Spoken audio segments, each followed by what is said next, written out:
नमस्कार। मैं भविष्य सैनी। आज चर्चा करेंगे किसान आंदोलन को लेकर। जिस हिसाब से आंदोलन अभी चल रहा है, 150 से ज्यादा दिन इसे चले हुए हो चुके हैं। बात होगी कि किसान चाहते क्या है, इस पर आज हम चर्चा करेंगे। यह आंदोलन कैसे खत्म होगा, इससे देश को क्या नुकसान है, इस सब के बारे में आज हम बात करेंगे। सबसे पहले, किसान आंदोलन कोई आंदोलन नहीं है। ये एक बड़ी बात है, ये जो मैं आपको कह रहा हूँ। ये कोई आंदोलन नहीं है। ये एक एजेंडाधारी कुछ लोग हैं जो कि पहले कृषि कानून आने के बाद जिनकी दुकान बंद हो गई, ये वो लोग हैं। और ये लोग बैठे हैं कि हमारी तो दुकान बंद हो गई, अब हम क्या करेंगे, उसी को लेकर ये सब लोग बैठे हैं। जो देश का किसान है वो अपने देश में, अपने गांव में खेती कर रहा है। ये एजेंडाधारी किसान है जो कि मोदी विरोध में यहाँ आए हैं। इनका एक एजेंडा तैयार किया जाता है विदेश के द्वारा। कई ऐसी राजनीतिक पार्टियां हैं जो उस एजेंडे में होती है। कई ऐसे संगठन है और कई ऐसे आंदोलन भी कराए जाते हैं, जैसे शाहीन बाग है, हुआ था। और अब यह किसान आंदोलन चल रहा है। इसे 150 से ज्यादा दिन हो गए।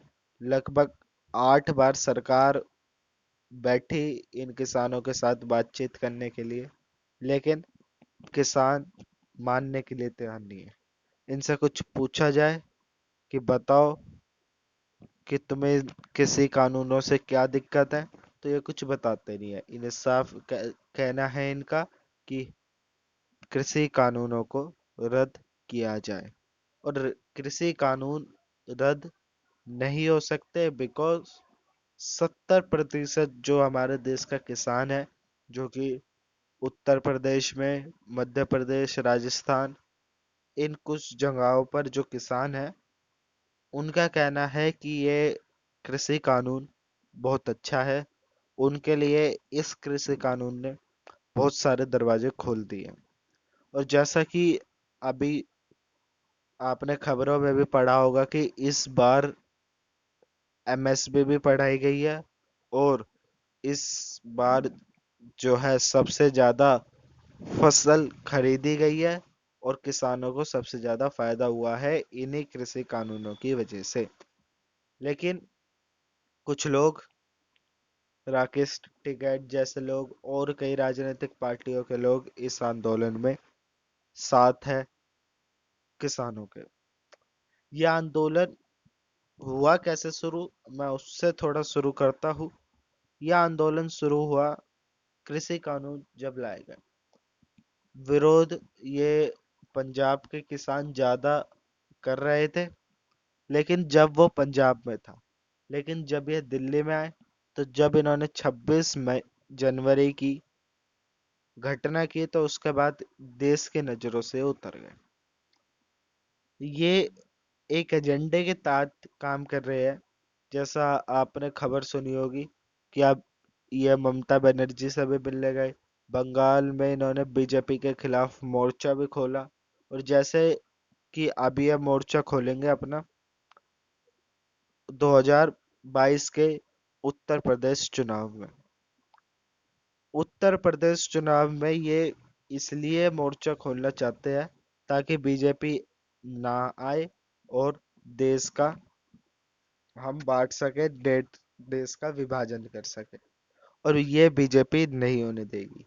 ये एजेंडा धारी किसान है जो कि चाहते हैं, इन्हें कृषि कानूनों से कोई दिक्कत नहीं है। आप राकेश टिकैत से पूछो, वो बंदा 7 स्टार होटल में तो रुकता है रात को, एयरप्लेन में वो यात्रा करता है। आप उससे पूछो, भाई तू किसान है, तू 7 स्टार होटल में रुक रहा है और तू अपने आप को किसान कह रहा है। वीरेंद्र शर्मा जी है एक, वो राकेश टिकैत के ही गांव के हैं। राकेश टिकैत उनसे कभी बात नहीं करना चाहते इस मुद्दे पर, वो इसलिए क्योंकि वो उसकी पोल खोल देते हैं। और जो ये किसान आंदोलन है, ये इतने दिन से ये इसलिए चल रहा है, सरकार ने कहा कि अब किसानों का जितना भी पैसा है वो सारा किसानों के खाते में जाएगा। लेकिन कुछ लोग जो इसके बीच में मंडियों में बैठे रहते थे या जो एमएसपी खाते थे, वो लोग अब क्या कह रहे, वो लोग जिनकी नौकरी चली गई, वो सभी लोग दिल्ली के बॉर्डर पर बैठे हैं। असली किसान जो है वो देश का अपने खेतों में काम कर रहा है, ये मैं आपको पहले ही बता चुका हूँ। हमारे देश में हमारा विपक्ष इस सब को सबसे ज्यादा बढ़ावा देता है। ये किसान नहीं हो सकते जो कि तलवार ले लेके 26 जनवरी को लाल किले पर चढ़े थे। इन सभी ने बीजेपी के खिलाफ मोर्चा खोला और ये राजनीति के रूप से बीजेपी को हराना चाहते हैं, बीजेपी को हर एक राज्य से निकलवाना चाहते हैं, मोदी विरोध में है। ये कोई भी कृषि कानूनों के विरोध में नहीं है।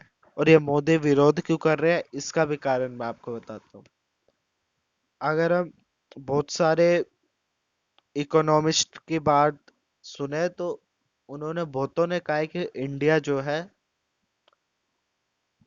इजराइल की राह पर चल दिया।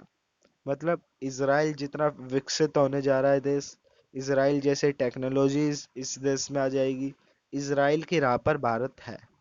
अब वो राह विपक्ष को पसंद नहीं है, क्योंकि इस राह पे अगर देश चलता रहा तो फिर एक ना एक दिन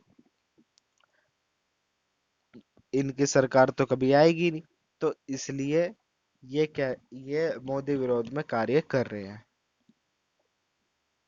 ये जो है किसान, इन्होंने अभी तक 2 बार आ चुका है कि जो किसान आंदोलन के टेंट है, जो किसान आंदोलन है, वहां पे 2 बलात्कार के केस अभी तक आ चुके हैं।